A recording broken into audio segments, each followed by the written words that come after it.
Hola, soy Mauricio José Schwartz y esto es El Rey va desnudo. Placebo es una banda de rock alternativo indie que además no me gusta mucho.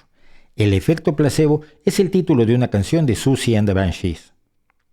Pero también, el placebo y el efecto placebo son fenómenos médicos de los cuales existe una percepción equivocada y enormemente peligrosa.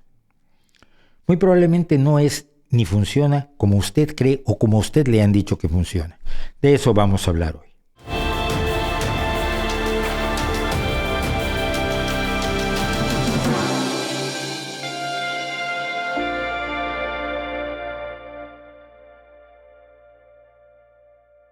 En 1796, el médico estadounidense Elisha Perkins patentó su invento de los llamados tractores de Perkins, dos bastoncillos, uno de acero y otro de bronce con un extremo puntiagudo.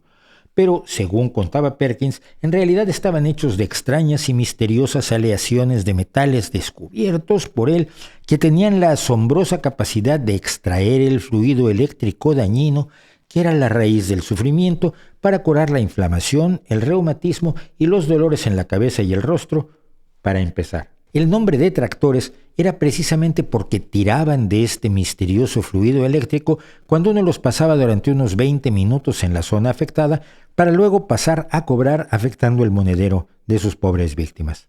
Si esto le parece un poco bobo, no olvide que hoy hay quien cosecha millones de euros todos los años diciendo que la enfermedad la provocan las emociones, el desequilibrio del chi, las misteriosas toxinas de la modernidad y cualquier cantidad de ocurrencias modelo Perkins, cada una con su curación absurda, ridícula e inútil. A la Sociedad Médica de Connecticut el asunto le hizo bastante poca gracia, señaló que los tractores eran una camama colosal y evidente y echaron de su seno a Perkins, quien sin inmutarse siguió vendiéndole el asunto a muchos y convenciendo a otros de las bondades de su invento, pasando a cobrar en Europa, donde lo apoyaron los médicos por la verdad de aquel entonces, mientras que los críticos del embuste eran llamados arrogantes y elitistas representantes de la medicina oficial, etcétera, etcétera, etcétera, etcétera. Animado por su éxito, Perkins también empezó a vender una medicina para la disentería y el dolor de garganta, dos afecciones que no tienen nada que ver entre sí, y afirmó que había descubierto la cura de la fiebre amarilla y trató de demostrarlo durante un brote en Nueva York en 1799. La eficacia de su cura se hizo clara cuando Perkins contrajo la fiebre amarilla y murió de ella. Pero su hijo siguió vendiendo los tractores con enorme éxito, ya no solo para humanos, sino también para caballos, no para otras especies, además de que los bastones adquirieron la capacidad repentina de curar también el lumbago, la ciática, la gota, esguinces, contusiones, quemaduras, inflamación de los ojos, erisipela, tumores, convulsiones espasmódicas, ataques epilépticos, calambres, tétanos, pleuresía, picaduras de insectos venenosos, dolores del pecho, costado, espalda y extremidades y algunas otras propiedades. Los tractores se vendieron en grandes cantidades, a grandes cantidades de ingenuos, al nada accesible precio de 5 guineas, equivalente a unos 300 euros actuales.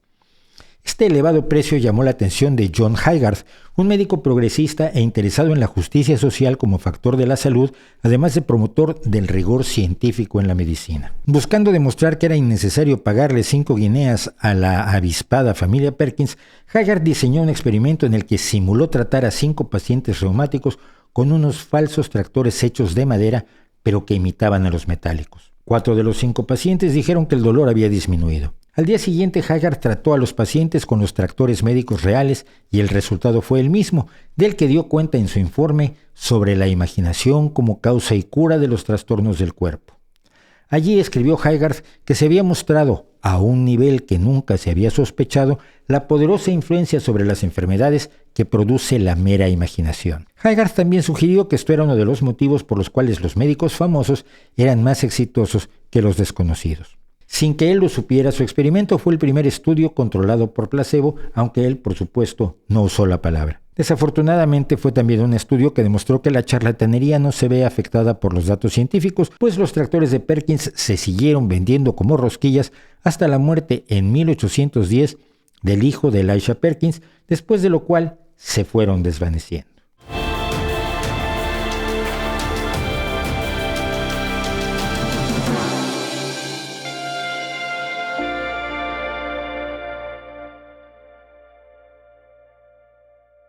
Ya en 1572, Michel de Montaigne había observado que para algunas personas el solo ver la medicina los mejoraba. Y es que a lo largo de la historia los médicos, sobre todo los médicos precientíficos, habían usado píldoras y pociones que sabían que eran inservibles, pero que tenían algún efecto en la percepción de los síntomas de los pacientes. A esto eventualmente se le llamó placebo, que en latín significa yo complazco, lo que en el refranero popular se dice al enfermo lo que pida, y además no se empezó a estudiar formalmente sino hasta después de la Segunda Guerra Mundial, cuando el anestesiólogo de campaña Henry K. Beecher observó que algunos soldados heridos podían sentirse mejor si pensaban que se les estaba administrando morfina cuando solo se les daba una solución salina, pues no había suministros suficientes del opiáceo. El efecto placebo es lo que ocurre cuando un paciente experimenta una mejoría en sus síntomas, aunque no se le haya suministrado un medicamento farmacológica o biológicamente activo o no se le haya practicado una intervención determinada. Dado que apenas se le empezó a estudiar en 1955 y que presenta enormes dificultades y misterios, el efecto placebo sigue siendo una interrogante en muchos aspectos y esto ha sido aprovechado por los herederos de Elisha Perkins, los médicos de pega, para vender diversas curas milagrosas. Hay muchos motivos que pueden afectar la aparente eficacia de una intervención médica o pseudomédica. Un ejemplo de esos motivos es la mejora espontánea, es decir, que la enfermedad corra su curso y las defensas del cuerpo entren en acción sin que tenga nada que ver el médico. Nuestro sistema inmune se divide en dos subsistemas, el innato y el adquirido. El innato es producto de la evolución y entra en acción de emergencia en cuanto detecta a un invasor. Su reacción es bastante gruesa, amplia y brusca. Provoca inflamación, tos, lagrimeo, mocos, aumento de temperatura, todo ello destinado a acabar con el invasor en un contraataque que lanza con todas las armas inespecíficas con las que cuenta. Por eso, cuando este subsistema entra en acción, nos sentimos enormemente mal. La acción del subsistema innato es útil y suficiente contra invasores no muy poderosos como son los resfriados o infecciones leves. Y cuando el cuerpo es objeto de ataques más severos de enemigos más potentes, el subsistema innato compra tiempo para que actúe el otro, el subsistema adquirido o adaptativo. Este necesita tiempo para decodificar a los invasores y diseñar anticuerpos específicos para ellos. Es como una industria armamentista que empieza a trabajar contra la amenaza particular, mientras las defensas que ya están en pie, el sistema innato, tratan de mantener a raya a los invasores. Pasados unos días de intenso trabajo de ingeniería bioquímica, los leucocitos o glóbulos blancos con las armas necesarias para este invasor se han multiplicado lo suficiente como para montar un contraataque. Nos curamos independientemente de lo que nos administre el médico. Y esto es lo que hacen las vacunas, enseñarnos a producir ese armamento antes de sufrir la infección, evitándonos las peores consecuencias de esta. En otras ocasiones, los pacientes tienen varios tratamientos en acción al mismo tiempo, especialmente si creen que la medicina de hadas sirve de algo y le pueden atribuir su mejora al tratamiento que más les guste. Vemos esto con frecuencia en pacientes de cáncer que se someten a cirugías, quimioterapia, radioterapia y además por su cuenta se compran alguna hierba o pócima mágica y cuando logran superar su enfermedad le atribuyen todo el crédito a la hierba o a la pócima. En otras ocasiones, los pacientes convencidos de las bondades de las terapias de juguete tienden a olvidar cuando no funcionan y solo recuerdan las veces en que efectivamente se sintieron mejor, lo que se conoce como sesgo de confirmación. A veces incluso es posible que el paciente diga que se siente mejor simplemente para ser educado con el médico, para que el médico no se sienta mal por estar fracasando o porque el paciente cree que debería sentirse mejor y más vale que lo diga. Hay otro fenómeno conocido como regresión a la media, un fenómeno estadístico según el cual cuando algo se sale de su comportamiento normal hacia algún extremo, lo más común es que eventualmente vuelva a su estado anterior, a la media. Es raro que avance hacia peores extremos o se mantenga fuera de lo normal. Por ejemplo, tenemos a esos jugadores medianos de 4 o 5 goles al año que de pronto tienen un año en el que acumulan muchísimas anotaciones y salen en las portadas y todo el mundo piensa que han cambiado. Pero en la temporada siguiente regresan a su media y meten otra vez los 4 o 5 goles normales que dominarán toda su carrera. Y esto pasa en la enfermedad también. Cuando tenemos fiebre, la fiebre no sigue y sigue aumentando hasta que nos hace estallar en llamas como el hombre antorcha de los Cuatro Fantásticos, sino que eventualmente vuelve a sus valores normales. Un dolor de estómago, la gran mayoría de las veces, desaparece por sí mismo, no continúa siendo cada vez más insoportable. Quienes venden curaciones de bisutería se aferran a la mayoría de los casos donde todo sale bien, que parecen darles la razón, aunque su intervención no haya servido para nada, y hacen de lado las ocasiones que terminan en un cementerio, pues después de todo, los pacientes allí ya no pueden presentar una hoja de reclamaciones. La magia y la brujería, el curanderismo, las terapias de fantasía dependen del efecto placebo para su éxito comercial. La gente va a un curandero, a un Pamias o a un Corberá con expectativas de recibir algo mejor, más eficaz, más sano y más potente que la medicina desarrollada por la ciencia. Y sus expectativas hacen que se sientan mejor. Y se sienten mejor. Además, el curandero les dedica tiempo, les habla, les atiende, les sonríe y les hace sentir importantes. Y esto también es efecto placebo. Incrementa las expectativas de que la hierba, la pócima, el mejunje, el amuleto, el hechizo o el ritual funcionen. Es que el funcionamiento del placebo es muy curioso. Quizás usted ha conocido a personas que dicen que las inyecciones son en general más eficaces que las pastillas. Nada más porque sí. Esto puede deberse al efecto placebo, ya que se ha descubierto que mientras más invasivo es el placebo, más eficaz le parece a los pacientes. Las inyecciones falsas son más eficaces que las pastillas falsas, y la cirugía falsa es más eficaz que las inyecciones falsas. De allí, por ejemplo, que los aparatos ostentosamente inútiles de muchos terapeutas del País de las Maravillas, llenos de lucecitas, ideales y gráficos, parezcan tener buenos resultados. Y es que, insisto, en realidad el paciente se siente mejor. A veces incluso se siente mucho mejor, aunque sea por un tiempo muy breve, pero no se cura. El placebo no cura. Repito, el placebo no cura. Lo único que logra el efecto placebo es que el paciente se sienta mejor, operando principalmente en los espacios de la subjetividad, de la percepción. Pero el placebo no cura.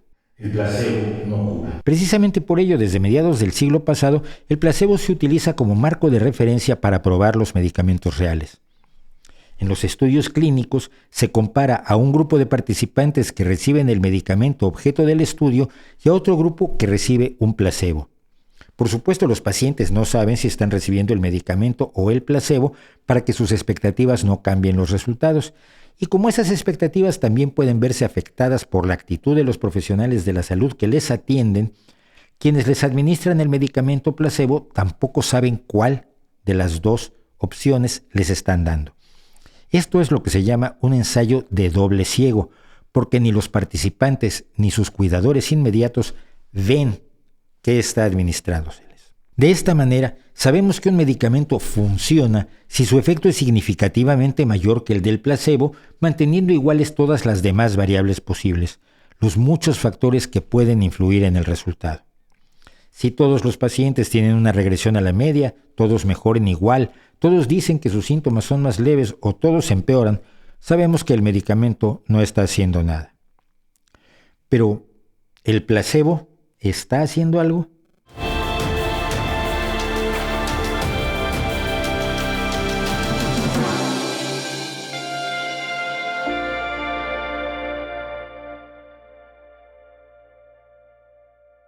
Algunas afirmaciones de los pseudomédicos de Pitiminí sobre el efecto placebo son verdaderamente alucinantes.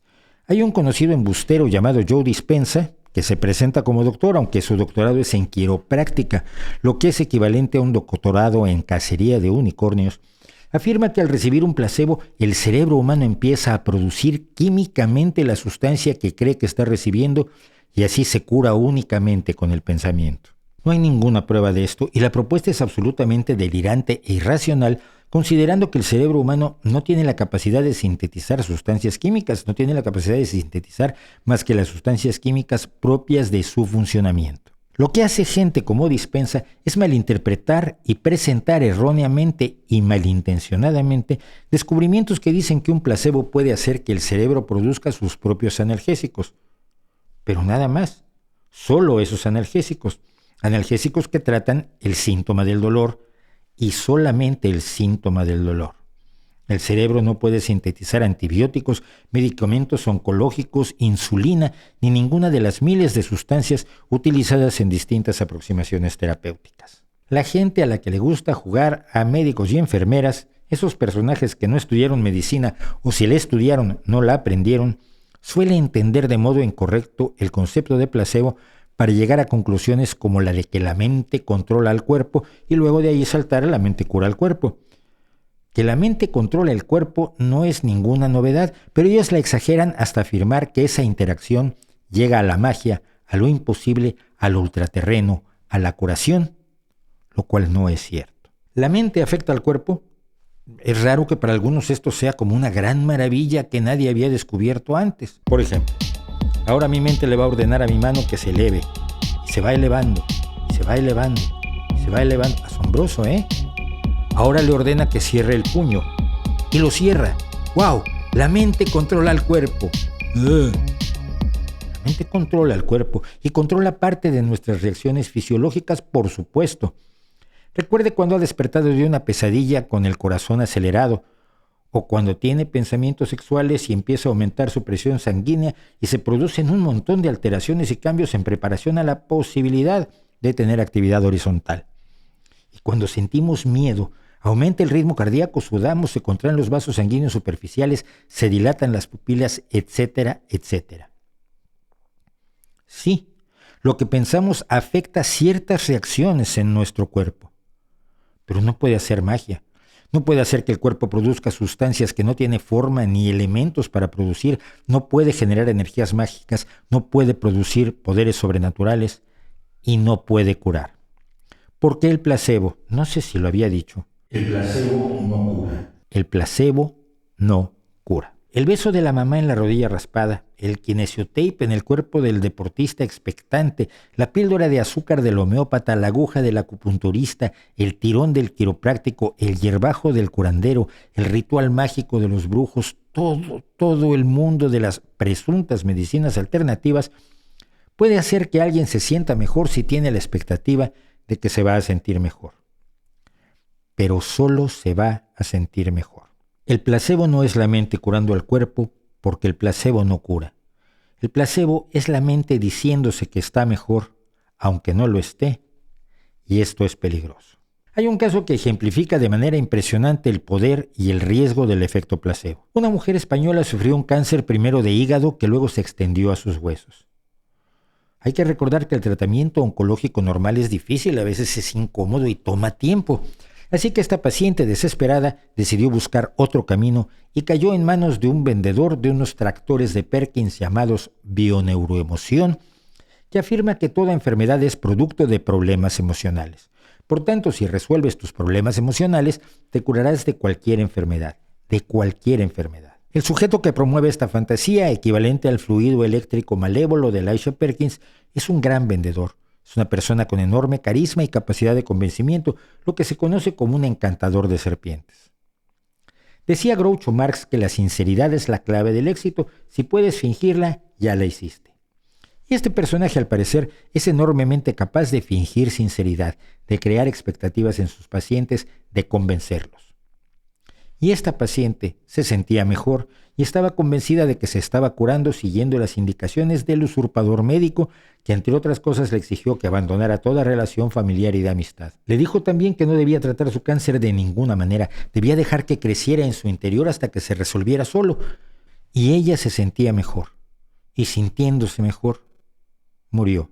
Apenas viene al caso mencionar que el charlatán que le esquilmó una buena cantidad de euros a esta mujer a cambio de falsas esperanzas aseguró que ella estaba ya casi curada de cáncer el día que murió de cáncer. Esta mujer se llamaba Maribel Candelas y el falso curandero que la atendió fue Enrique Corberá, un sujeto que gana millones de euros al año con este efecto placebo, según informan los diarios españoles. En ocasiones el efecto placebo es tan potente que puede hacer que se sienta mejor una persona mientras el cáncer devora sus entrañas.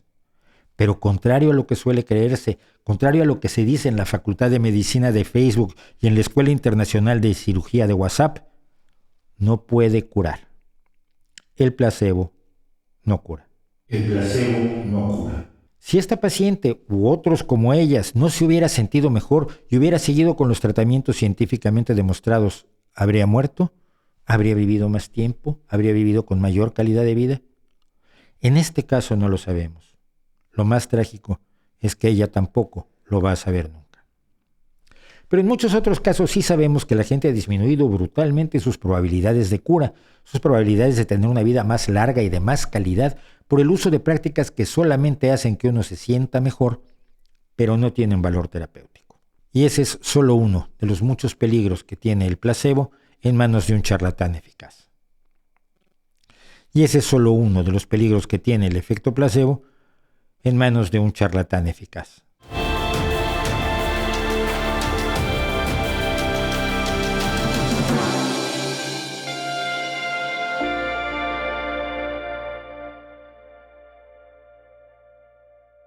Del mismo modo en que absurdamente se le atribuyen al efecto placebo capacidades de alteraciones biológicas a largo plazo y de curaciones imposibles, muchos de los que les gusta jugar a los doctores y enfermeras olvidan que lo que funciona en un sentido funciona también en sentido contrario. Es decir, si las expectativas de sentirse mejor ayudan a sentirse mejor, las expectativas de sentirse mal o peor también colaboran a que un paciente se sienta mal o peor. Por ejemplo, las personas que afirman padecer afecciones inespecíficas como la sensibilidad química múltiple o la sensibilidad electromagnética parecen ser víctimas del efecto nocebo. Esta palabra viene del latín y significa hago daño. Es decir, basta que crean que están viéndose expuestas a los elementos que dicen que las enferman para que se sientan mal. Hay estudios llamados estudios de provocación donde, por ejemplo, se dice a los afectados que hay un campo electromagnético activo o cierta sustancia en el ambiente y ellos empiezan a experimentar síntomas reales, pero que desaparecen cuando se les dice que se ha apagado o retirado el estímulo. Su malestar es real, por supuesto, su incomodidad es real, pero no la provocan los compuestos químicos ni la radiación electromagnética, la provoca, al menos en parte, el efecto nocebo. También es posible que las personas más propensas a dudar de la ciencia y a creer en conspiraciones farmacéuticas tiendan a sufrir más los efectos secundarios de los medicamentos con base en su convicción de que tales productos les están causando más daño que bien. Un consejero de sanidad de una comunidad que no voy a mencionar recibió en alguna ocasión a un grupo de personas electrosensibles que querían hacerle una petición. Desde su despacho, situado en un edificio bastante alto, se podían ver numerosas antenas de telefonía móvil. Al verlas, los electrosensibles empezaron a sufrir síntomas de graves incomodidades, dolor, falta de aliento, etc. El consejero de sanidad cerró las persianas del despacho y les dijo que no se preocuparan porque eran a prueba de radiaciones electromagnéticas, eran persianas blindadas. Los electrosensibles se aliviaron inmediatamente de sus síntomas. Así, el efecto placebo y el efecto nocebo pueden tener consecuencias enormemente negativas para los pacientes.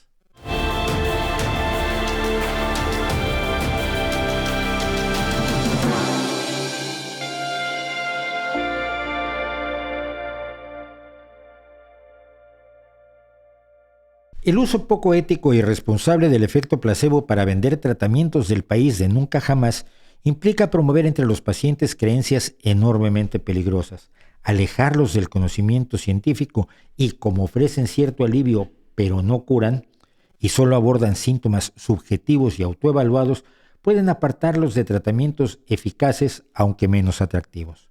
La profesión médica ha llegado a la conclusión de que es poco ético utilizar el efecto placebo como terapia, incluso para síntomas, debido a que implica el engaño al paciente, la ruptura de la confianza médico-paciente, algo que nadie que sea honrado se atrevería a hacer. Por ello mismo, en los estudios de doble ciego controlados por placebo, se informa claramente a los participantes que es posible que se les administre un placebo y deben estar de acuerdo con toda la información necesaria en participar en esas condiciones. Porque aunque hay muchas cosas que todavía no sabemos acerca del efecto placebo, sí hay otras de las que tenemos información bastante clara a partir de muchos estudios. Primero que nada, El placebo no cura. el placebo no cura.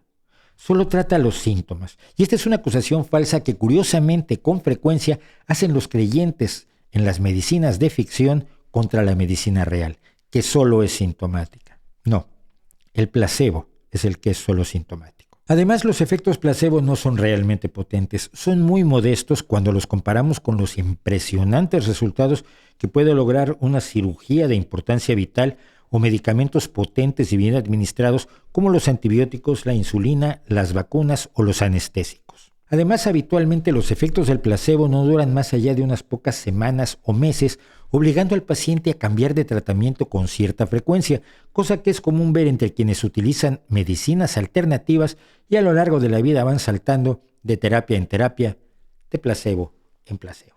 Los efectos placebo además no son fiables. Es decir, no se puede predecir el efecto que van a tener realmente sobre cada paciente individual. Y los placebos son enormemente costosos, pues una intervención terapéutica falsa no vale ni un céntimo, no digamos ya las elevadas sumas que suelen cobrar los charlatanes. Además, fingir que un tratamiento falso es válido implica minar la confianza en la medicina, desincentivar el hallazgo de tratamientos terapéuticos eficaces y alejar a los pacientes de tratamientos que pueden beneficiarlos más allá de sentirse mejor, permitiendo así que sus afecciones avancen sin control. Los placebos además no están regulados, no tienen que demostrar que son seguros o efectivos, no ofrecen ninguna garantía al enfermo. Son un engaño y esa es una desventaja importante. Y finalmente no necesitamos un tratamiento falso para evocar el efecto placebo, ya que ello se puede conseguir y esto es algo que la medicina puede aprender y los médicos individuales pueden aplicar mediante una atención cercana, atenta, humana, cálida y respetuosa hacia el paciente. Esto de paso serviría para reducir la imagen de frialdad que muchos le atribuyen a la medicina y que en ocasiones se debe simple y sencillamente a la falta de tiempo para atender a todos como se merecen.